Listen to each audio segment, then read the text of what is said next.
कि दूसरा मैटर ये है कि जैसे कि आप सभी जानते हैं कि 8 तारीख को 8/4 को एक डेड बॉडी जो काफ़ी डीकम्पोज्ड स्टेट में जो हमारी वेस्टर्न जमुना कैनाल है उसमें मिली थी, मिट्टी में दबी हुई। और प्राइमा फेसाई देखने से ही लग रहा था कि काफ़ी पुरानी जो है ये बॉडी है। सॉरी 17/4 को मिली थी और देखने में लग रहा था कि बॉडी काफ़ी डीकम्पोज स्टेट में है, क्योंकि हमारे को डाउट हुआ बॉडी को ऐसे लग रहा था जैसे खुरद-फुर्द किया गया है। तो इसमें 302 का केस दर्ज किया गया और तफ्तीश करके ब्लाइंड केस था। सदर थाना पुलिस ने काफ़ी मेहनत करके इस केस को ट्रेस किया है और इसमें 2 लेडीज़ और एक व्यक्ति, एक पुरुष, इसको आज गिरफ्तार किया है। उनको आज कोर्ट में पेश किया सर प्रेम विवाह के चलते कुछ ऐसी देखिए, जो डिसीज्ड है इसका नाम नंद किशोर है। ये हकीकत नगर में रेंट पे रहता था। वहीं की एक लेडी से इसका अफेयर हो गया था, लेकिन जब हमने पूछताछ करी, वहाँ जब डिटेल में इन्वेस्टिगेशन करी तो ये बात सामने आई कि उस लेडी ने अपने जेठ और जेठानी उनके साथ मिलके इसे 8 तारीख को रात को पहले शराब पिलाई और उसके बाद गला दबाकर इसकी हत्या की। तो कारण क्या रहा सर इसका? कारण ये था कि एक महिला जो मैरिड थी उससे इसका अफेयर हो गया था और ये उस पर काफ़ी दबाव बना रहा था कि तू अपने हस्बैंड और बच्चों को छोड़ के मेरे साथ रहे। तो इसीलिए मरवा दिया सर? इसलिए उस लेडी ने अपने जेठ और जेठानी को ये बात बताई और इन्होंने प्लान करके पूरी प्लानिंग के साथ इसका मर्डर तो किया। कैसे मारा सर? दबाया कैसे, क्या पूरी इन्होंने प्रक्रिया रही? जो इसका जेठ जेठानी ने इसके हाथ पैर पकड़े और इस लेडी ने इसका, जो गुड्डी नाम है उसने इसका गला दबाया। बाकी ममता इसकी जेठानी का नाम है, राजवीर इसके जेठ का नाम तो कोई पहला भी क्रिमिनल रिकॉर्ड है सर?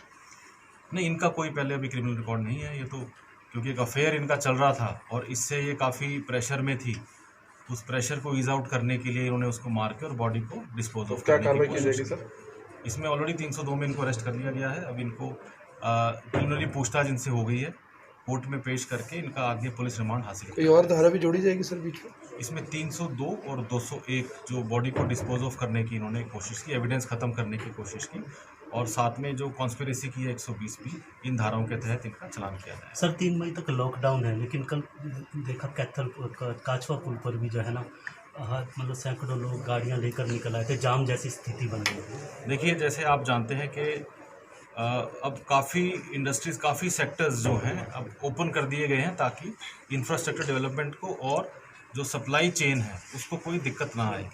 तो ये स्वाभाविक है कि कुछ परसेंटेज जो व्हीकुलर मूवमेंट वो बढ़ी है और आगे भी बढ़ेगी।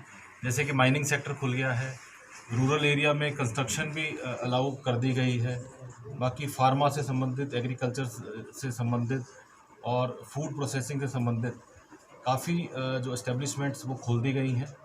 जो गुड्स कैरियर हैं, चाहे वो एसेंशियल गुड्स कैरी कर रहे हों या नॉन एसेंशियल, उन सबको भी खोल दिया गया है ताकि सप्लाई चेन को कोई दिक्कत ना आए।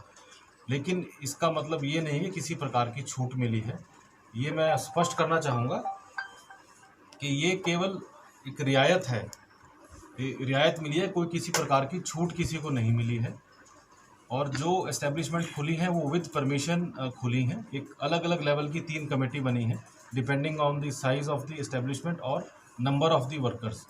यदि 25 तक वर्कर हैं तो अलग कमेटी है, 25 से 200 वर्कर हैं तो अलग कमेटी है, 200 से ऊपर अगर किसी ने वर्कर यूज़ करके अपनी एस्टेब्लिशमेंट चलानी है तो उसके लिए अलग कमेटी है। लेकिन उनके साथ साथ पूरी कंडीशंस भी हैं, जैसे कि वो उनको उनके खाने का, उनके रहने की व्यवस्था, उनकी ट्रांसपोर्टेशन की व्यवस्था, जो नॉर्म्स हैं लॉकडाउन के, उसको पूरे मानते हुए उसे फॉलो करेंगे, मास्क का प्रयोग करेंगे और साथ साथ सोशल डिस्टेंस का भी पूरा मेंटेन करेंगे। सर जब पुलिस चेकिंग करती है उस दौरान जो मीडिया वाले मीडिया कवरेज कर रहे होते हैं या पुलिस जांच कर रही है तो कुछ लोग मिसबिहेव करते हैं, सर उनको क्या कहना चाहेंगे? यानी क्योंकि उनको गुस्सा ये होता है कि हम पकड़े गए हैं और मीडिया के कैमरे में भी हम कैद हो गए हैं, इस तरह से मिसबिहेव करते हैं सर वो।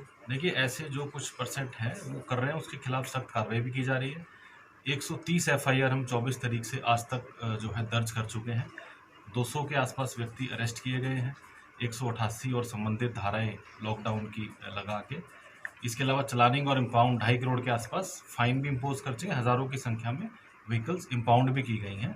लेकिन मैं दोबारा कहना चाहूँगा कि अननेसेसरी विदाउट वैलिड परमिशन किसी की भी मूवमेंट अलाउड नहीं है। 1-2 दिन, क्योंकि नई जब कोई सिस्टम स्टार्ट होता है 1-2 दिन दिक्कत आती है। कल कुछ दिक्कत आई थी काचवा पुल के आसपास, तो वहाँ उसे आधा पौना घंटा लगा के दुरुस्त कर लिया गया था। बाकी मेरी फिर अपील है कि कृपया करके अपने घरों में रहें। यदि आप चाहते हैं कि 3 तारीख को आने वाले 3 तारीख को लॉकडाउन खुल जाए और जो चाहता है कि लॉकडाउन कंटिन्यू रहे वो ज़रूर घर से बाहर निकल सकता है। सर गाड़ी आप लॉकडाउन के दौरान 1000 तैयार हैं, तो कैसे हमें गाड़ी मिल पाएगी भाई लॉकडाउन? जो लॉकडाउन के दौरान गाड़ी इम्पाउंड हुई है, जब तक लॉकडाउन नहीं खुलेगा किसी की गाड़ी रिलीज नहीं की जाएगी।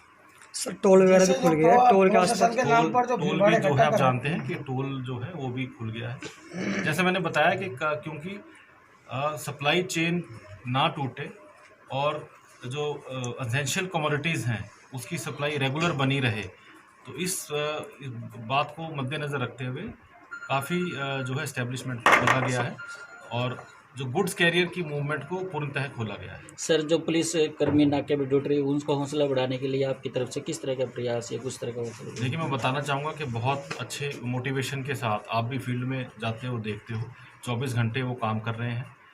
हम अपनी तरफ से पूरी कोशिश करते हैं कि उनका मोटिवेशन लेवल बना रहे, उनके खाने की व्यवस्था ठीक हो, उनके प्रॉपर सप्लाई ऑफ मास्क उनको रेगुलरली मिले, उनको ये भी बताया जा रहा है कैसे मास्क यूज़ करना है और कैसे जो है सैनिटाइज़र को यूज़ करना है। ये गाड़ी भी हमने तैयार की है जो रेगुलरली मूव करती है और 3 सेकंड में 12 मुलाजिम उसमें सैनिटाइज हो जाते हैं। तो जो भी हम अपने लेवल पे एफर्ट कर सकते हैं, पुलिस हेडक्वार्टर से भी हमें पूरी सख्त हिदायत है कि सभी मुलाजमों का पूरा ध्यान रखना है। सर टोल के पास कुछ शॉप्स है, कोई छोटी दुकानें, जैसे कोई चाय वगैरह की, तो वो भी नहीं खुली है। जैसे कई बार ट्रक वाले कहते हैं कि कुछ चाय वगैरह रास्ते पीने के लिए देखिए, जो दुकान या वो खुलेगी वो विद परमिशन खुलेगी, बगैर परमिशन कोई भी शॉप या इंडस्ट्री या फैक्ट्री नहीं खुलेगी। ठीक है। सबसे ज़्यादा अच्छा यदि कोई सम्मान देना चाहता है तो वो यही है कि अपने घर में रहे और सोशल डिस्टेंस मेंटेन करके रहे।